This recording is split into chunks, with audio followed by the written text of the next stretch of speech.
This is the Coin It podcast, sponsored by CoinCosmo.com. Have fun like a collector. Think like an investor. Whether you're just a hobbyist or looking for an alternative investment with rare coins, paper money, NFTs, or art, your host, Charles Jonath, is covering it all. Now your host, Charles Jonath. All right, well, we have Shannon Rajkitkul. Wow. I did it, right? Wow, well said. Yeah. Awesome. Perfect. With Paradime coins. Yes. That's a bit of a play on words there with the dime, Paradime, but it's spelled D-I-M-E. Absolutely. You got it. Raj. Yeah. Tell us, like, how exactly did you get into coins? And what brought you into this whole industry? Like, because I know you weren't, that wasn't your original intention. Like, you went to school and were studying something else, right? Yeah. So, I've been a collector all my life as well, like most other coin dealers. How it started off, my dad used to travel, used to bring back some little things, little here and there. And that's what started the interest. But when I went to school, I did math and history. And so I was in New York, actually. I went to NYU, and so happens to be that Stack's Bowers had a little office there. They had a retail front there, which I don't know if you've been, but it's amazing. I've been once. Yeah, the original one. It's an awesome store. Yeah. Yeah, it was Very really, cool. really nice. They had a huge display. They were buying, selling. And so I had some coins that I wanted to go get evaluated. So I went in, said, what are these worth? They told me what it was worth. And then just from that, I took my interest to the next level.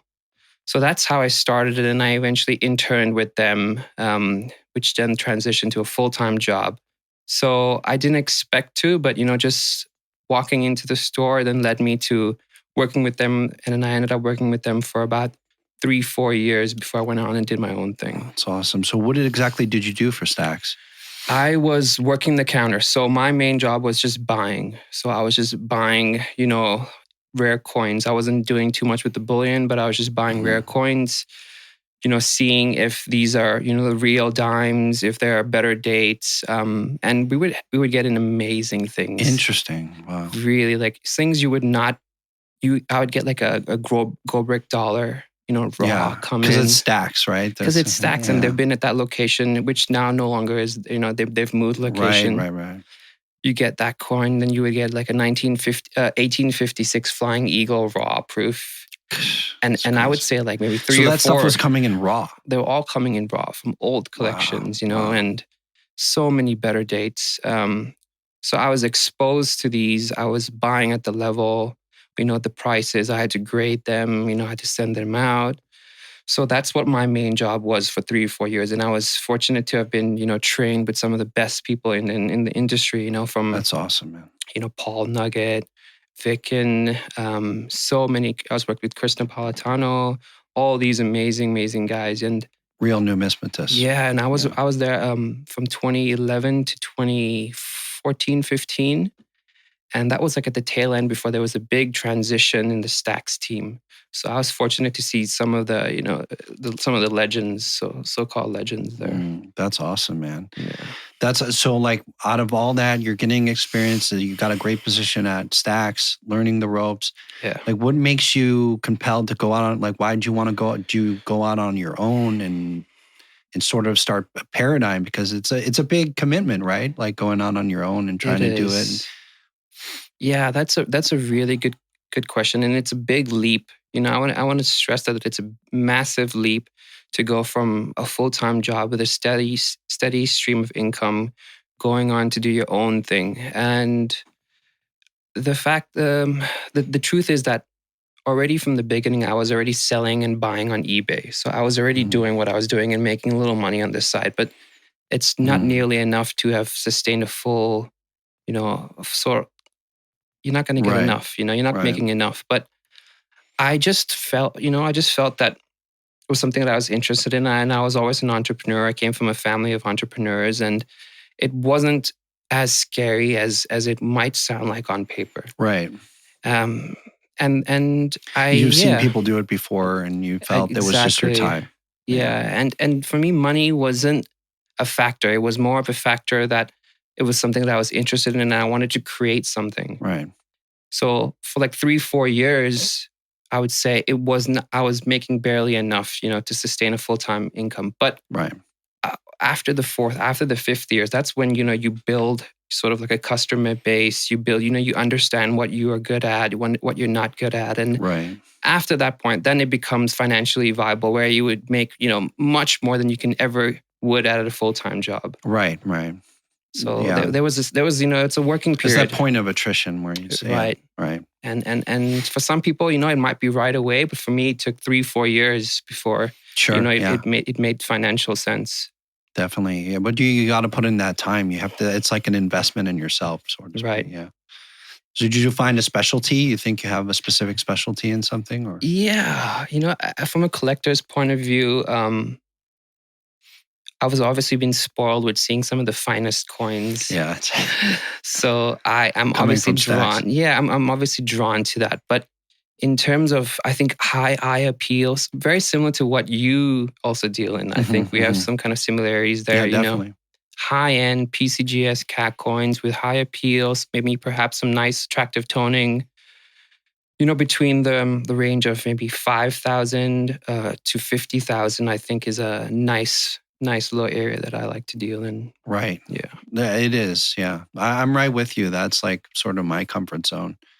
And those are the type of guys I have. I have like the type collection guys, like the guys that are building typesets. A lot of my clients, they like color. There's some collectors that don't want the color. Right. But so that's a whole other thing, right? Right. That's a whole other thing. It's a whole other about toned coins versus not toned coins. Right. So you get sort of the gamut of that. But yeah, no, definitely. I think you're in the right space. Like, yeah, and it has to make sense to your business plan because if you have a huge front, you have 5-6 employees, maybe you can't do what you and I are doing. So you can maybe then deal in high volumes of Morgans, general ones, and do that kind of things. But with my business plan, where I'm traveling quite often, I don't go to the shows quite often. So I need to be focused more on my customers than focusing on wholesale, and turning volume, that kind of thing. So yeah, the same here. It has to make plan to, your lifestyle and your capital as well. Yeah, that's true. Right.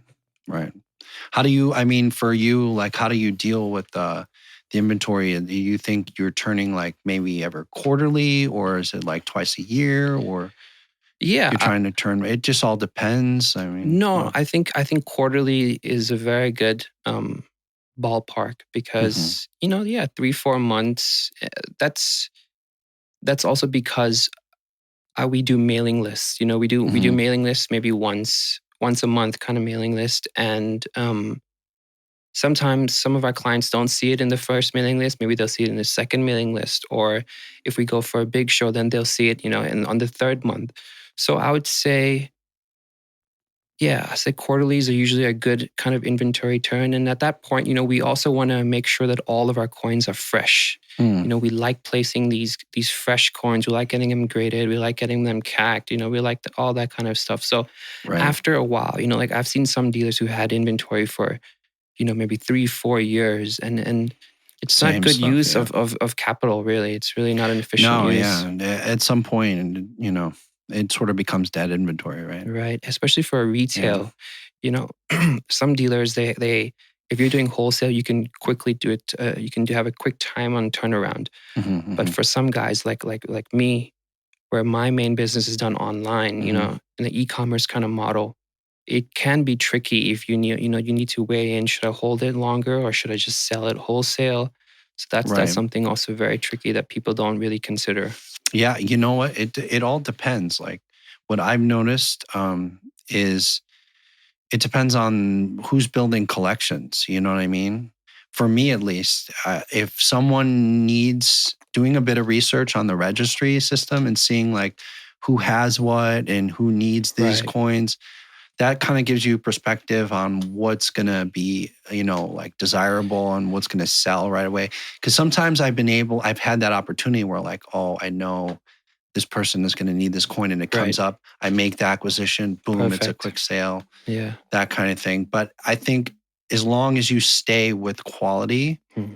there's all, you're going to sell. It's just a matter of time. Like, Yeah, and it's interesting, this registry, because people think that you might be trying to be sneaky, trying to see if they need it, and then you sell it to them. But I don't view it that way. I think the registry is it's an amazing thing that PCGS have come up with. yeah, You are putting in Huge. the work. Sometimes you need to step up to pay the price where other dealers would not, because you know that a client might need it. Whether he needs it doesn't mean that he's necessarily going to buy it. So. Right. You're I taking agree. a risk, you're taking a financial risk to buy these at a higher level, and then, possibly placing with someone. No, totally. But I feel comfortable doing that because you want the best coins. Yeah. Ultimately, that's, as long as you're acquiring top quality and the best coins, I always feel comfortable with that. Like, from my perspective, it's also like I consider myself a bit of a collector / investor / dealer. Like, I'm kind of like a professional collector. Right. Because you want to think like a collector. You Right. want to build coins that are collectible to complete sets. So in other words, you don't mind holding on to the coins because it's premium, it's choice, it's the finest. Yeah. Which is what the intention is when you're selling it to these clients. Exactly. Yeah. 100%. And then nowadays with inflation, Mm. in my opinion, it's better to have the inventory than the cash.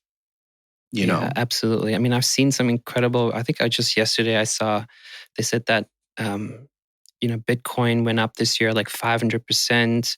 The average stock market this year went up, I think it was 20%. And then you put it in your bank and it's, with inflation, you're losing 6% at least. Yeah. Oh, yeah. And now it's the Fed, I think, came out and said it was over 6%. Really?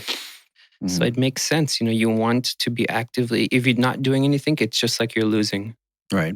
So you should be active. I think people need to be more active. And, with the recent inclusions, I think this year we've had like 5 coins that sold around the 10 million mark. Mm-hmm.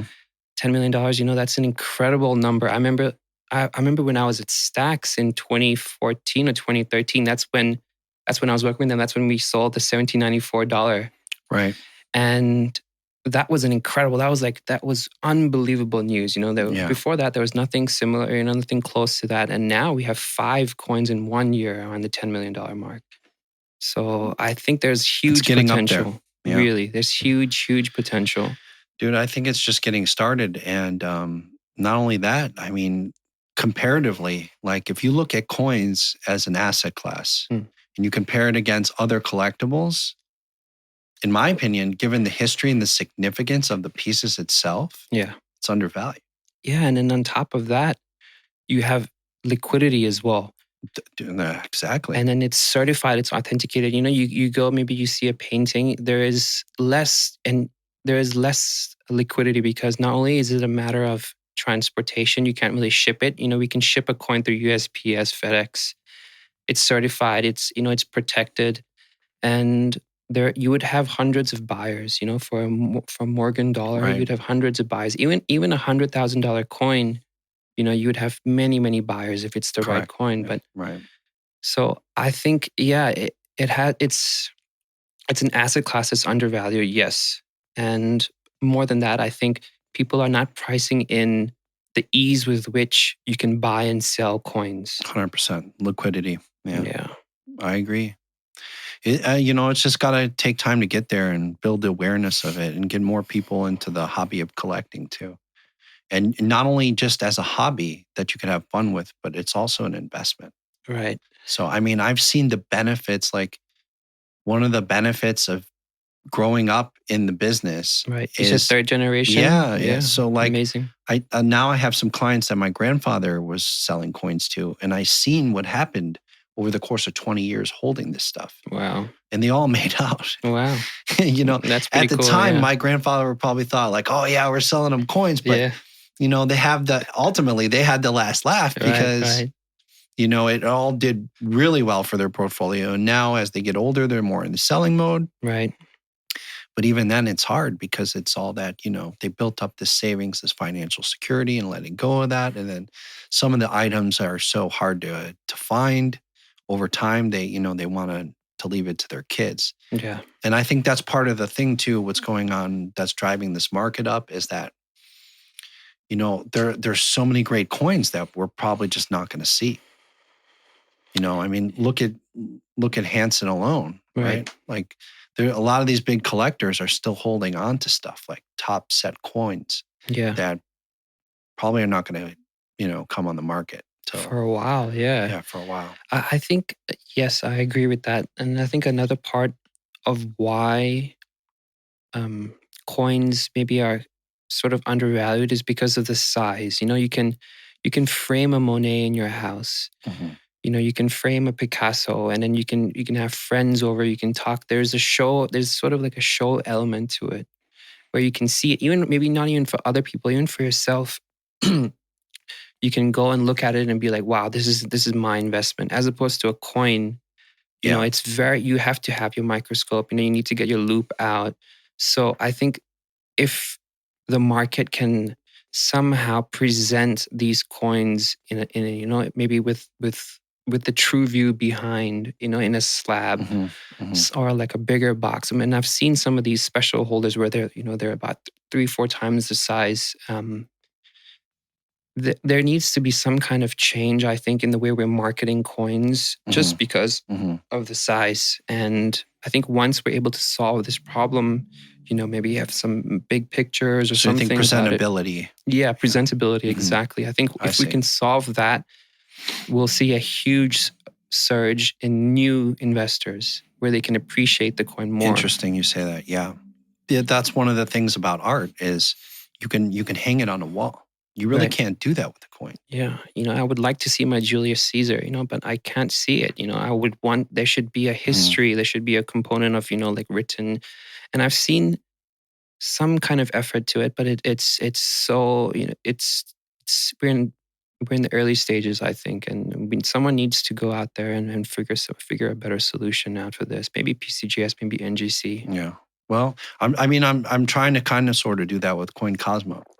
So in the NFTs, I don't know if you've taken a look at it. I think I've seen that. Yeah. So is that you're doing that? Yeah. Yeah. Oh, so wow. like I'm taking the actual owners of those coins and I'm making their coins into a digital version of the exact coin. Okay. And then you're selling we create the NFTs. Wow. They can sell the NFTs through us. Wow. Or through themselves, either or. We just generate it. So all CoinCosmo really is, we're generating the NFTs and we're the authenticator of the NFTs. So we're making sure that it's the original owners and that kind of thing. So and then you're also a platform selling it onwards, or no? Correct. Yeah. Like so we have what is it? OpenSea, right? I think OpenSea is a big one. OpenSea and Rarible are two ways you could do it. But once it's generated, you could really use any platform you want. Okay. So let's say you come to CoinCosmo. We take your coins, we turn them into NFTs for a fee, similar to what a grading company would do. Yeah. We transfer those coins to your digital wallet. Now it's yours. If you want to sell it, you could sell it. If you want to just keep it and collect it, you can collect them. So is it the artwork that it's being sold, or is it the ownership? Not the ownership of the coin, right? The artwork of the piece of the pic of Correct. the coin. So that really is determined by the end client, right? So let's say if I have a coin, I could sell the coin and then transfer them the NFT also. Yeah. That's up to me if I wanted to do that. Sure. Or I can not do that. I could just sell the NFT and that kind of thing. So, which seems to be streamlined now with all the digital art, right? That's what they're doing. But one of the cool things is going back to what you're saying. So what I'm having done right now is I'm having it's a digital screen, a projection screen that's in a frame. And I'm going to hang it I'm going to hang it in the house and put my NFT in a showcase. Wow. Okay. So you could see the coin on the wall. That's amazing. Yeah. And that, because what you were saying, I think is 100% accurate. Being able to appreciate these coins that I love. I want to be able to showcase them in some kind of way without the fear of, losing the coin or dropping it, cracking the case, whatever there may be. Or even theft, let's say, right? They come and they take the screen off the wall. It's who cares? One, they didn't take my NFT, and two, they didn't take my coin. So. Absolutely. I think that might be, you might be onto something, something along this line, something along of streamlining different industries in, we need to figure out something better. Well, I think a lot of people were overthinking this whole NFT thing. I mean, it's just another thing to collect. Right. And if you're already coming from a collector background, like us, it should be a no-brainer. Like, Yeah, it's it just, is. I'm interested in it, to be it's honest. another means of collecting. I just don't know. I just don't understand the pricing. I can understand and I can appreciate it, and I understand the concept. But as opposed to a coin where I can see the trends Mhm. or auction comps, what they've sold for, what the guides, what people are bidding for, then I can come up with a value. Right. But Everything's so new with them. yes, so maybe we need It's- time, right? Maybe we just need time for the pricing to be.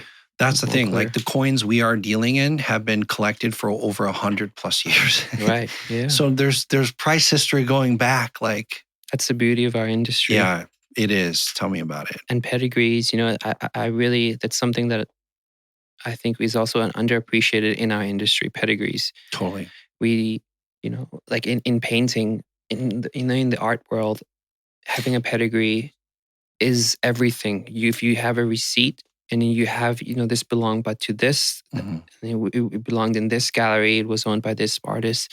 That's everything. That's Right. that's the whole value Right. of a makeup of a value of an art piece. Whereas in coins, it's not. It's the actual item. So I think if we can price that in as well, we can add in the concept of ownership and we do price it in a little bit. Like if you see any Leisberg on come up, people might pay 15-20%, but it's not From a famous collection. yes, from a famous collection, but not nearly as what it is in the art world. So that's another point. I think we can bump up the value. Attribution, yeah. But you know what? A lot of people can do the homework themselves. Right. I think they're not taking the initiative, because a lot of these coins you could sometimes buy a coin, and if you trace back the auction history, you'll see it came at some point from a prominent collection, and it just wound up in a different holder as a crossover or whatever. And sometimes you know how it is when you cross over a coin from one grading company to another, they don't keep the pedigree. Absolutely. And that's what happened to one of my coins, actually. I met you at the Las Vegas show, and it was only at the end of the show that I realized that one of my coins actually came from the Norweb collection. Wow. And I went in and I was like, do I have time to rehold it? They're like, nope, you just missed the deadline. So at the fund, I'm going to go and have this. And people should take in the effort. I put in the effort. I found the pictures. It's a very simple process, with the, what's it called? The Newman Numismatic portal. Yeah. It's an amazing website. Isn't it? Yeah. And you can search all these catalogs for free. That's the Newman Numismatic portal. Correct. I've just recently started using it this year, and I really recommend it for anyone. You can look up all auction catalogs, all prices realized, all books on Numismatic, and it's all for free. So that's another resource that I highly recommend everyone to check out. Definitely. Yeah. No, I mean, that's the thing. You have to put in that bit of a work to trace back these pedigrees and stuff like that. But that's a smart thing to do. Get it reholdered, get the pedigree back on it. But you have to do the work for them. You know what I mean? You have to present all the paperwork and stuff like that. Yeah, and maybe a solution to that is there could be, a different spin-off service where someone does the attributes for you. I think Ron Guth, I'm not sure if I'm saying his last name correct, but the founder of PCGS Coin Facts, he has a little service where he finds, the histories of your coin. So maybe something like that where, he can, interesting. Yeah. Yeah, that's I need to check out his website. I don't know. I'm not 100% familiar with that. Yeah, that would be a good resource. But that's something that a few people are doing right now. Good. Yeah. All these things help the industry, They really do. And I think if we add all of these together, it's just gonna increase the level of demand and the prices of our coins as well. Definitely. No, it's going to be up to us, because I think, we have that responsibility to sort of, help bridge the gap and push the hobby to the next level. Yeah. I think right now we're seeing a shift in investors and in dealers. Before, when I started off maybe like 10, 11 years ago, I would say that the crux of most of the dealers would be in their 60s and 70s. And now there's still a majority of them. I'd say a majority of them are in that age. Right. But there's also now guys who are in their 30s and 20s working for these big dealers. Sure. And whether they're the sons or they're working with them, they're gonna eventually take over. And so we're seeing a huge change as well. Yeah, it's going to happen over the next 10 to 15 years, I think. Yeah, and things like this podcast, a lot of the research online there, we're even social media like Instagram is huge now. We're drawing in a huge amount of collectors who are in The the bullion guys teens. took really well to it. I think a lot of the bullion guys, the stacking guys, they got into social media right away. Even before the numismatic. Right. And now I feel like more the numismatic people are jumping in, and then and it's mostly for toned coins. I see that's usually like in social media, right? Like the tone Morgans, the high appeal, anything toning, and that's what the teens are being attracted to. I agree. Like it's interesting you say that, because all the people I know that know nothing about coins, that weren't even into coins, if you show them a nice tone coin that pops in hand, they're like, wow, this is crazy. This is like, forget I rarity. didn't know coins could be like this. You know what I mean? They had no idea. It's not what they thought coins were. So there's definitely something attractive about it. Yeah, we're bridging the art world and the numismatic world into one, which is why Morgans have been doing incredibly well. The tone Morgans, the crazy toner Morgans have been doing incredibly well. Barbers. Yeah, absolutely.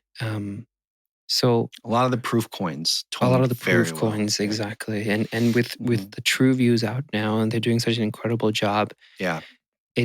We're creating a whole new level of demand to these collectors, which is great, because eventually these are the collectors who are going to be the future. They're going to be eventually transition to buying really rare coins. Correct. Yeah, exactly. And some of these values of these high appeal tone Morgans and everything are incredibly high too. Yeah, and the quality of the toning. Like some that really stand out. Like I'm preferential to like the transition where it has like a lighting effect. Yeah, I don't know if you're ever into art and you've seen like the Dutch masters and stuff like that. No, I've not, but it's an incredible, like Rembrandt and Peter Paul Rubens. What always amazes me is the transition from dark to light. Like the contrast of light, the lighting effects in the painting. Right. And some coins just naturally tone like incredibly that way, where it almost has that lighting effect. Yeah. Where the face of Lady Liberty, it just shines like there's literally spotlights on her, and then it goes to the darker background. Absolutely. With the different colors. I mean, it's just incredible. Yeah. Even I showed it to, I showed it to my sister who knows, very little about coins, and she sees one that's, she's like, wow, I want this. Right. Yeah. And so I get it. That's how we hook people into the industry, Totally. Yeah. You put a coin like that in their hand, they're like, oh, okay. This is special. Yeah, right. Exactly. So what are you buying a lot these days and selling mostly? Well, so last year has been incredible for us because of COVID. People are at home. Right. Our website is built for e-commerce, so we were able to set up, and business has been very good for us. That's great. Based on that, I would say gold actually has been doing very well for us. Interesting. We've been buying very high-end gold. Gold has been doing very well. Yeah. So like earlier date stuff, or just high grade not early gold? Dates. I think in my opinion, earlier gold has been a little bit weak. But I would say, from Liberty, the Liberty series, Liberty Gold, so Liberty Quarter Eagles, Liberty Eagles, all those series. So what are people looking for? Just high grade CAC or rare dates CAC gold? So rare dates. Okay. Rare dates. So like you can find something in the range of 5,000-6,000, for example. We just sold an 1868 Eagle in AU58 CAC, PC CAC, and nice. A non-CAC would go for around 5,000-6,000, but in 58, it's a CAC Pop 1 or CAC Pop 2, and we sold it. I think it was around $9,000 or $10,000, and there's just an incredible high demand for these coins, and people are starting to appreciate the fact that not all coins are equal. Which is the definition of CAC, and so that's been doing very well. Gold, and then I would also say for us. Toned, very attractive toned earlier type coins. Yes, so type coins has also been doing well. Bus halves. Yeah, exactly. Earlier those kinds of stuff that are very high appeal. AU58s for this year, I think we've sold a ton of them before, and usually interesting. the years before, we've sold a lot of, gem 66, 67. Why do you think that is? You think it's because of pricing, or Maybe it's, just a little maybe bit it's more because, affordable in a 58? right. I think maybe it's because someone would rather have an attractive toned AU58 instead of, a dingy 61, 62, and then the Right. price jumps up 2-3 times fold. So I think that might be the reason. So toned early types, and what would be the other one? I would say Liberty seeded. Also, I've been doing Liberty seeded quarters. Yeah, seeded stuff. Yeah. Yeah, I think they're Doing very well. proofs. We do proofs as well, but for proofs we like to do anything, gem and higher kind of thing. So maybe 64 and higher, I would say. Interesting. Yeah. And that's I've also been doing very, very well. Actually. I think anything lower, it seems weak in the proofs for some reason. Why do you think that? I mean, to me, I think they're undervalued in general. And then like mintage of like 700, they're exactly. So such low mintages. That's the crazy thing. And not only that, okay, like you have official mint records for most of that stuff. Most of them are all already in holders. Right. So this is what it's going to be. There's not going to be some secret hoard somewhere that someone's going to find and then dump a bunch of coins on the market like Morgan dollars or even like the circulated stuff. Double eagles as well. You can find hoards all around. Yeah, exactly. I think we've actually sold a few. We just recently sold like a 61 cameo CAC, Liberty seeded half proof. And I think had it not been a cameo, we would have not sold it.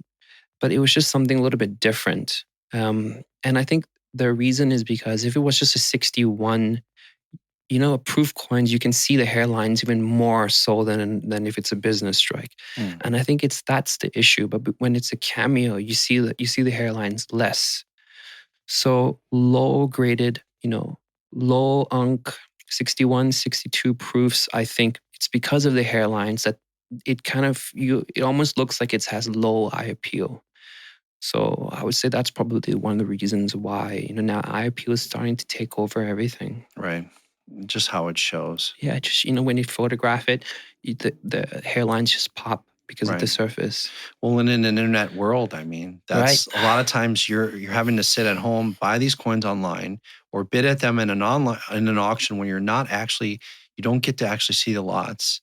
You're dependent kind of on the pictures, which makes it has its own challenges, but depending upon the pictures, it can make a big difference in the result of the coin selling. Yeah, that's why I think another thing that we can do as a whole in the industry is start doing videos for the coins. And I think a few like stacks have started doing that. That's right. Yeah, a few people have started doing that, and I feel like they're doing it, but they're doing it on the bigger ticket coins. Yes. Yeah. It hasn't trickled down yet. Very true. Like you'll know when it's trickled down when you'll see eBay, integrate some kind of video for the coins. That's how you'll know. That's how you know, because they're going to be at the end of it. So I think we should do that. Maybe all dealers should start, putting videos up. Instagram. I mean, yes, some Instagram. guys, that's kind of cool. I mean, there are people putting stuff up on Instagram doing videos. Yeah, I know. I've done a few like with stories. Right, and I want to do that, but the issue is that I feel you're gonna see my hand, you're gonna see my background. Like I want it to be more professional. Maybe photograph. You can get a really good photograph. You can use the glove. Yeah, exactly. Maybe a glove. Have you seen that? They're putting on the white gloves. Yeah, a white glove while you're holding a slab, right? Right. Yeah, that makes total sense. Or get a manicure. Right. I definitely need one. But I think me too. I think we need to find maybe there should be a service. There are a lot of numismatic photographers. Maybe some of these photographers can incorporate a video component. I agree, yeah. And if you add $10, $15 to it, I think if you can make it affordable like that, I think there's tons of people that would pay for that. I would, and we do hundreds and hundreds and hundreds of coins a year, so I definitely would do that. Totally, yeah, definitely. There's some on the market now, but I think that's available to the public. But the quality is not as high as Stack's video, for example, which is one of the bigger ticket items. So we need to do it as a high level and for everyone. Got it. So, I mean, now that most of the stuff, I know your business particularly doing a lot online, how does that work? You live in Thailand, right? Yes, actually. So I'm originally from Thailand, but I grew up, spent most of my time, working career, my adult life in New York. Right. And so we're based in Vegas. So I'm Oh, you guys are here. I didn't even know that. Yeah, we're based here, but we don't have a retail. We're not on Google. We're not on It's just anything an like that. office. Just an office, Yeah. exactly. But so I'm constantly traveling. I'm constantly, maybe once a month, I'm coming in, making sure that everything's set, and then maybe. So it depends, but I So have you're family spending back there. most as of your well. time in the States, or I would say it's about 50-50. it's about okay. But So 6 months. 6 months. pre-COVID, let's I say. would say pre-COVID is 50-50. Yeah. Yeah. Now it's getting harder. Yes, Right? now anywhere you go, you have 2 weeks mandatory quarantine or this or that. Yeah. So it's tough. So, but generally speaking, yeah, I would say about 50-50. So when you're in the States, are you in the Vegas area mostly, or? No, I'm mostly around at the shows or Yeah. maybe meeting some clients, Mhm. staying in the cities where I find, I can go meet some dealers, network a little bit, go buy Right. some inventory, Right. that kind of stuff. So you buying mostly from dealers or collectors direct, or? I would say, that's a good question. I would say maybe 60% from collectors, and then maybe the remaining 50% from dealers. So Got it. we have it's quite evenly spread out. Yeah. But I don't really go to the shows much. But that's something I think that we're going to be transitioning to doing more. So I'm going to be going more to the shows, more of the big shows, more retail. Because usually when we go to shows, I usually just go to buy on a wholesale level. But Right. now I think it's also important to connect with your customers on a retail level as well at the shows. No, definitely, yeah. So that's and for a business who's just online, the showcase, Yeah, exactly, the showcase. That's the thing. I think one thing that's benefited me of doing the shows is just, it brings a bit of credibility. People could sit there, shake your hand, talk to you, meet you in person. It's huge. It's like they've heard of you and they've seen, especially if you do advertising and that kind of stuff. They're like, oh, okay, Yeah. you're Charles from Vegas Coin Dealer. Right. All right, now we connect in person. We talk.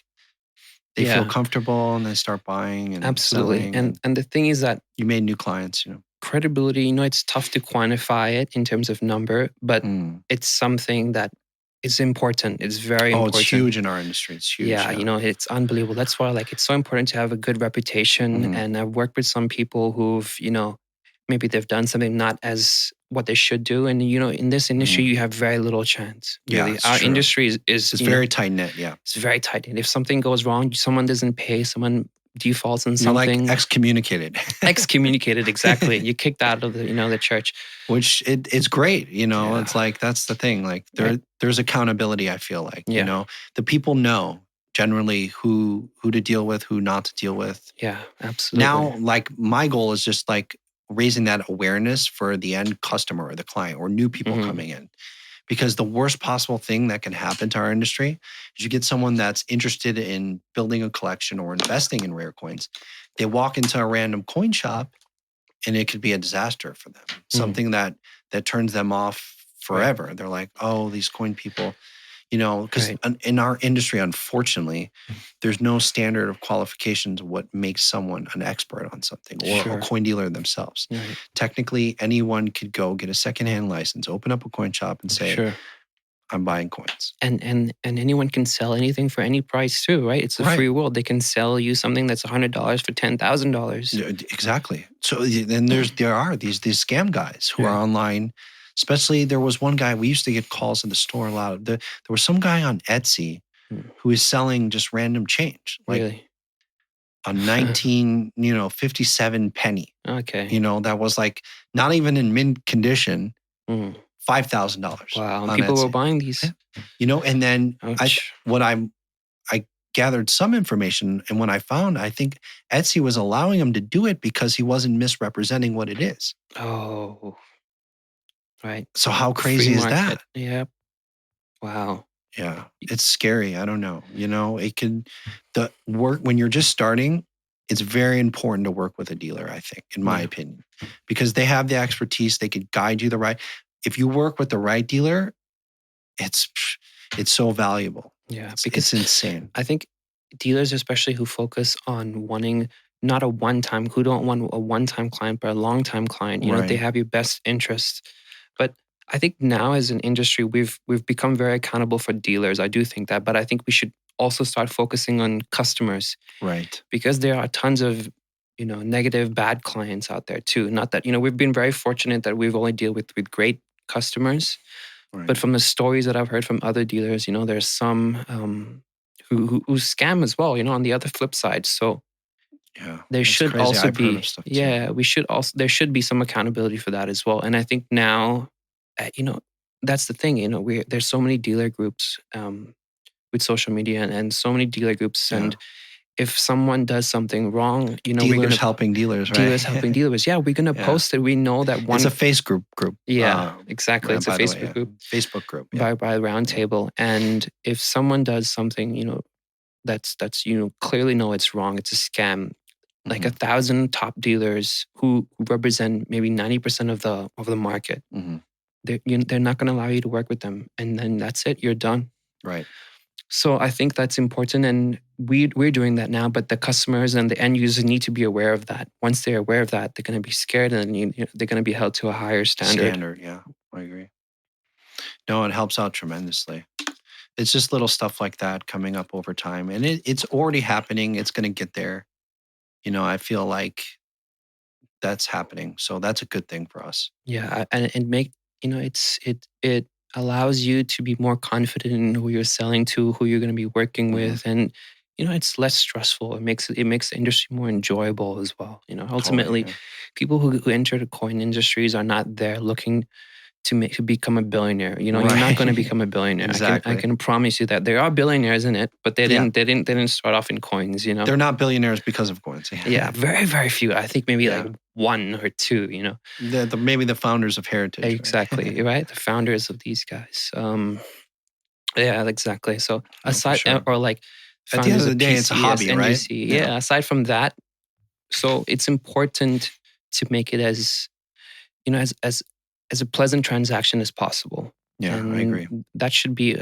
And even when you receive the coins, you should also be enjoying the coins as well, not just only looking at it as from an investment point of view. You should, right? But you also need to appreciate the history and having fun with it. You got to buy like an investor, think like a collector. Right. I like that. Yeah, absolutely.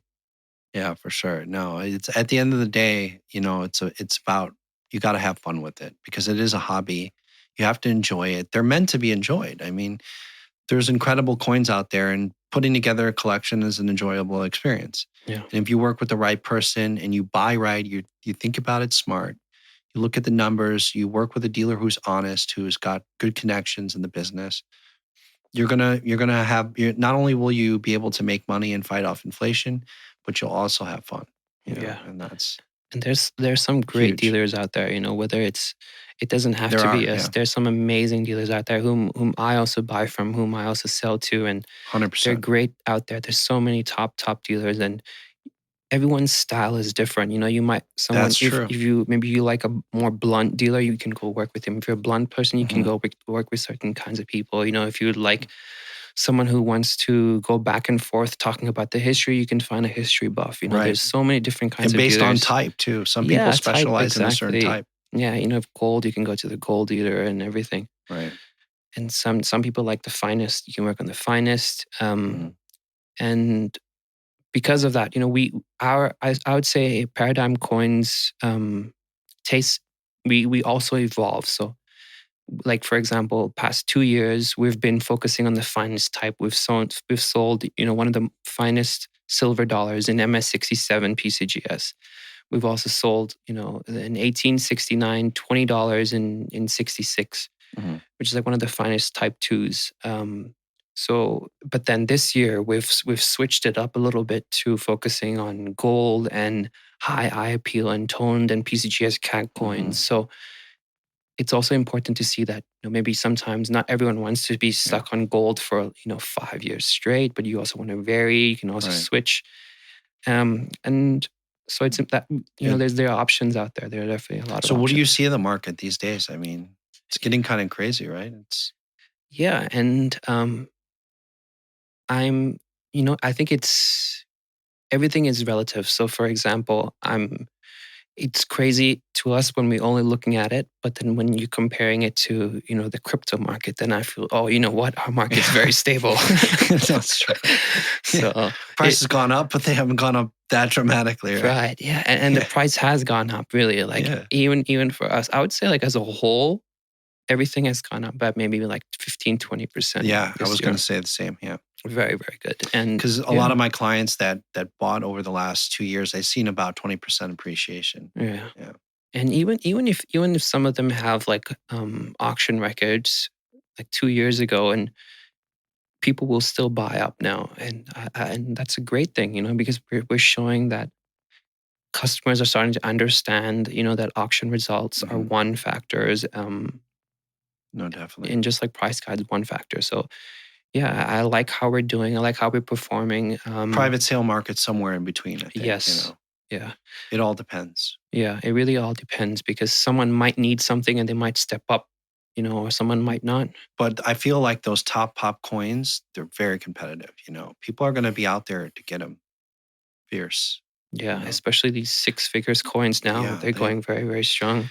These guys want to build top sets, which is cool. But it also makes getting something really choice, like top pop, like hard. Yeah. A little bit. The thing is that there are some really rare coins in the 6-figure range that I feel are just popular, and then they have low eye appeal. They're not that choice, and I think those are the trap coins that we have to be careful of. Interesting. So like more in the early stuff, or like for example, like Stellas. Yeah. They're very pricey, but I see them very, very even often. damaged ones seems Right. Yeah. Yeah. And so I think at one point the market's going to be like, yes, it's a hard issue to come by, but is it really worth the price that it's bringing? Then there are other series like, for example, some dates that are like, the Double Eagles, the rare dates, the New Orleans ones that are I think they're still undervalued.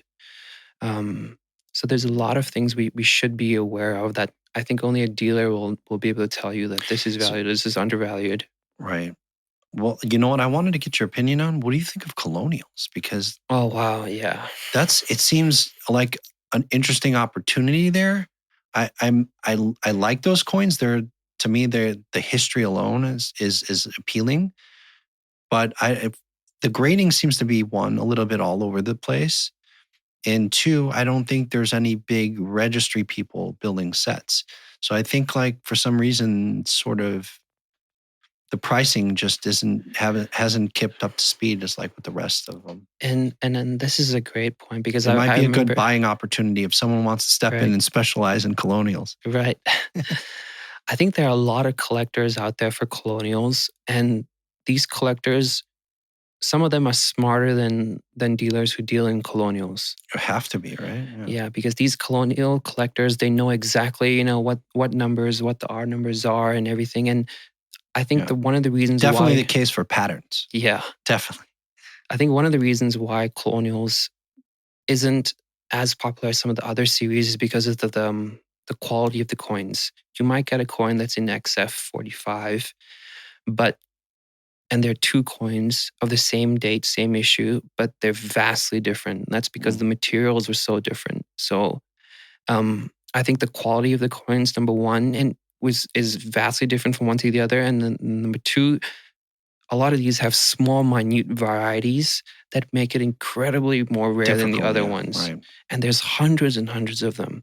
So one little extra thing on the horse, it's gonna change the value a huge amount. Definitely. And I think some collectors are afraid of that, but only the ones who are very into it are confident. So they're going to come out on top, I think. Until there's more information out there, until there are more sets out there, until there are bigger sets, I think there's a lot of catching up to do for that market. But yeah, there's a lot of potential, I think, in the future. And if you know what you're doing, then you're on top. Yeah. For me too, I've seen somewhat of a resurgence in territorials. Like I got a couple clients that are Bay Area guys, like tech guys, that got into it, because they're in San Francisco. They read about the gold rush. They want gold rush coins. Right. Yeah.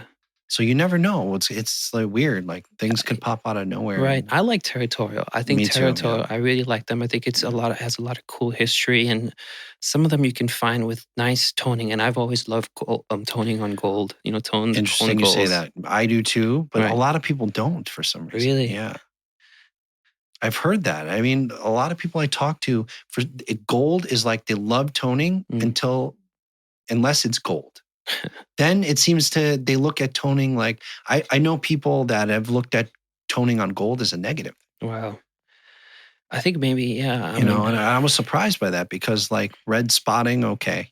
Right. I could see that. I can understand that, yeah. But if it's like purplish, the beautiful purple that some of them get. Right. I think, and if it's original, I think that maybe that even should be different shades of gold. right. Like where it's darker in one area. Get one tan. Right.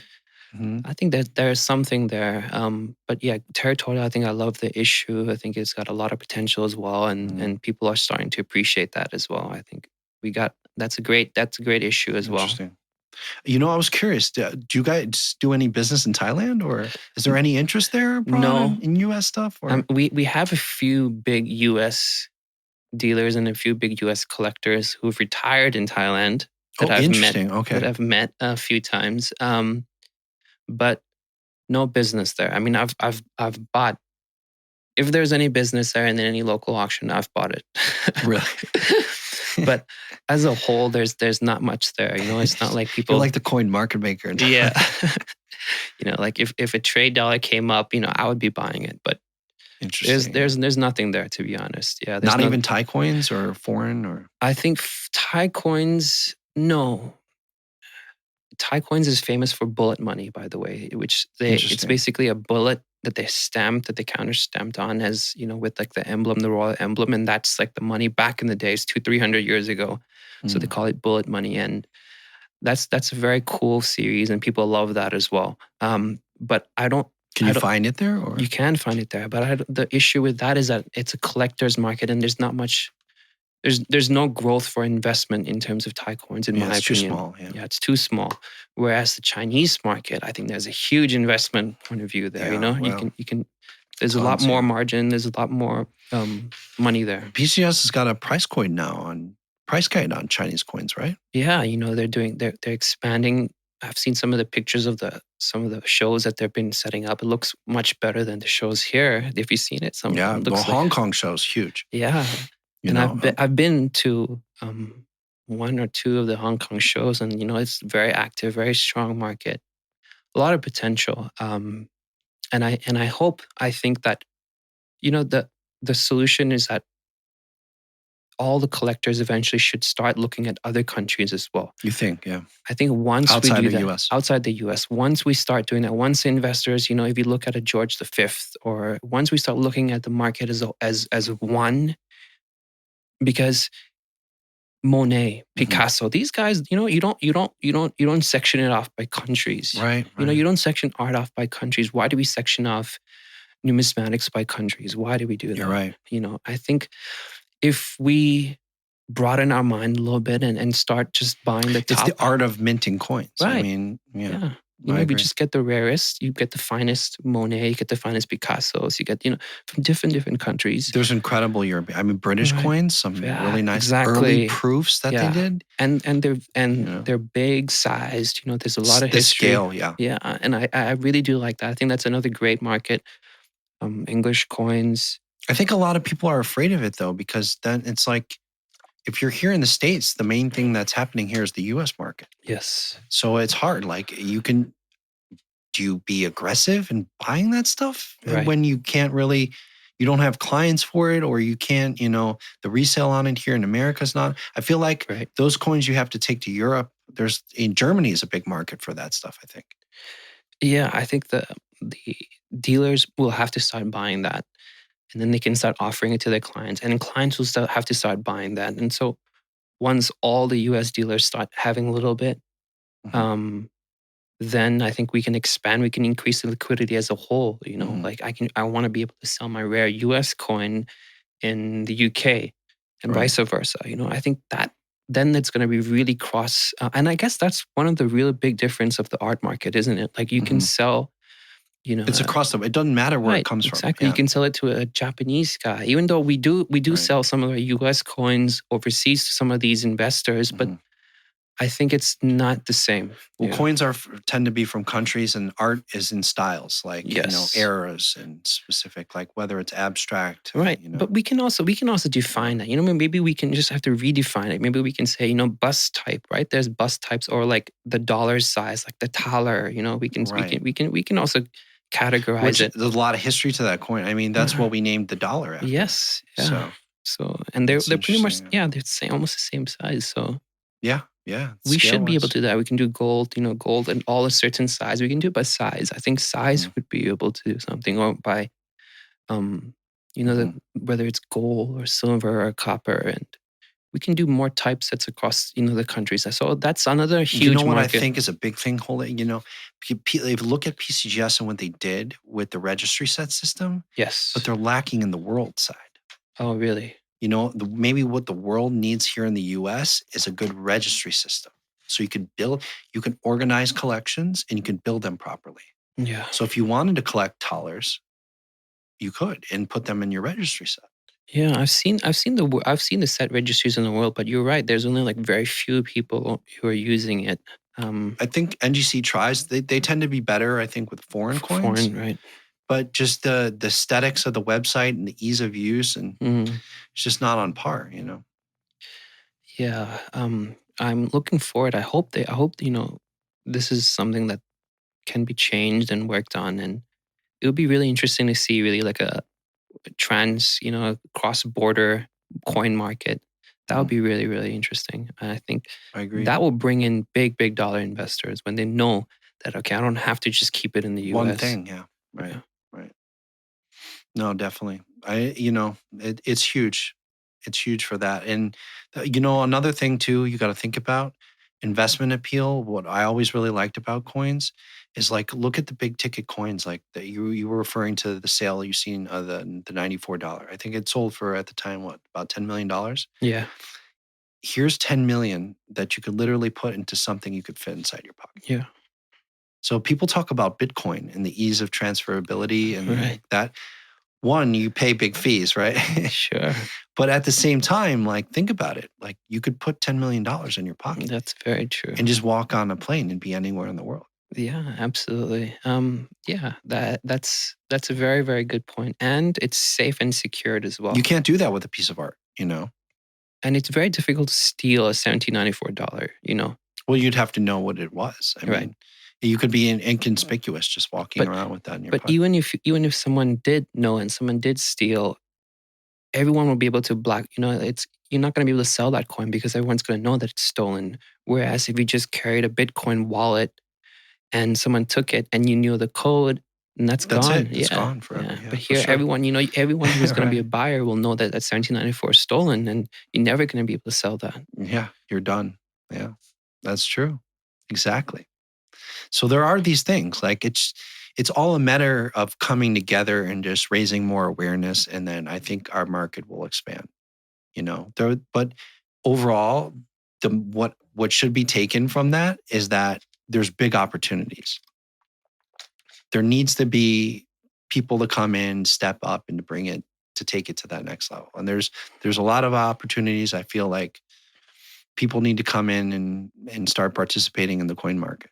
Yeah, maybe we don't just need coin people to be in the coin market, right? We need also businessmen to come into the market and see that, okay, we need people who like art. They can come in to remodel, the presentation, or we need history buffs to come in and change. We need NFT, we need like more like you said, CoinCosmos to come in to remodel it. So maybe we don't just need coin people to be more in the numismatic industry, but we need a variety of people to come in. I agree. So what do you see in the future, next 5 years of coins? I mean, as is the market overall? I would say at least next year I see a lot of the underperforming assets and a lot of underperforming series like nickels. I'm starting to see an uptick in them. A lot of like the proof dimes, they've come down a little bit. but they still represent great value right now. I really do see like proof dimes in 67, Barber dimes in 667. They're very cheap right now. So I can see those series coming Even up. some of the 67 pluses. Yeah. Which, some of those 68s were 67 pluses, right? Yeah. But look at the premium jump. Right. Huge. So for value, I think, if it were me, when I was doing more of the barbers, I always advise my clients to buy the 67s and 67 pluses that were CAC. Yeah. And don't pay the big premium for the 68s. Sure. Yeah. Some of those 68s were in 67 plus holders. And the difference as well is very minimal in terms of, the technical grade. And if you're a color person, there are some that will be more aesthetically pleasing to you that may be a 67 as opposed to a 68. Yeah. Depending upon your preference in color and toning. I also see some of the more common issues coming down, like Washington quarters. These, the past few years, they've come up a lot, but I think I can start seeing them going down. Then some of the series, like the rare dates, Liberty seated quarters, I think that there's still a lot of potential in them. Gold dollar was hit a bit. I would like to see them go up. I don't know if they will, depending if there's some great coins that come onto the market. Mm-hmm. Then Liberty Eagles, they're usually strong. Half Eagles are great. I think that's also going to do very, very well. Yeah. So makes sense, man, because I think look at what happened with the Walking Liberty halves. Have you seen the auction results on some of those top pop ones? Yeah, it's crazy. The top pop ones. Yeah, there've been a few massive collections. Even Stack sold one really big one. Like way over estimates. Yeah, blowing great away. collection, sold some big ones. Yeah.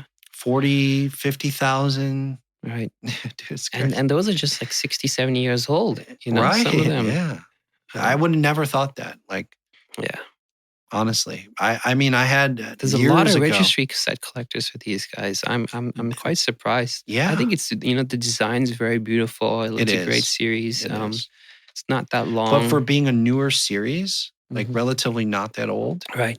And seeing that those kind of prices come into the market, it makes sense of what you're saying. Yeah, maybe like Buffalo Nickels. Yeah, I don't know why, but whenever I've looked at Liberty halves. I've always thought of it separate from, the Washington quarters and more of the newer series. I've always felt like I would put it in the pile of like standing Liberty quarters. There's huge support. There's a huge client base. They've always been doing very, very well. And then price just seems to go up and up. Yeah, on the nice stuff. On the nice stuff and the top pops, and yeah. But I kind of get it because being in a coin shop, you see so much of that stuff, and majority of it's just like 90%. Right, 90%. Yeah, it comes in over the counter, and exactly. There's no other way to buy it except for 90. Yeah, because it's worn. It's not that Yeah, it's damaged. I mean, you just run through machines, and most counters. of them just go through them anyway. So I think it might be interesting to say that in the future, I can see these going up even higher because as opposed to, some Liberty half dollars where most of them were not in the 90 machine counters, standing Liberty quarters were put in all the machines. So I would say that over time, there are going to be fewer of these out there maybe. Yeah. Let's see. Yeah, definitely. Well, I won't take up too much of your time, Shannon. But no, I really appreciate it, and thanks for having me here. 100%. Thank you. Like these things need to be done. We need to showcase this stuff and have these conversations about the market and what's happening in the world of coins. And I know it's already some people are doing it, but there needs to be more because I think there's demand for it. There really is, and I hope that whoever's listening to this, they're going to start investing a little bit. You don't have to go into the $10,000 coins. You can start with $100 coins. One of my first coins was a 1909 S Lincoln, and I think 100%, yeah. It was a PCGS VF30 or something like that. I paid maybe $50, $100 for it. And it was certified. You don't have to go in for the six-figure coins. So no, you work your way up over time. Yeah. And it's different for everyone. It depends on your needs, like if you need to store capital, then it's different. You work with someone very experienced and that's got a good feel for coins.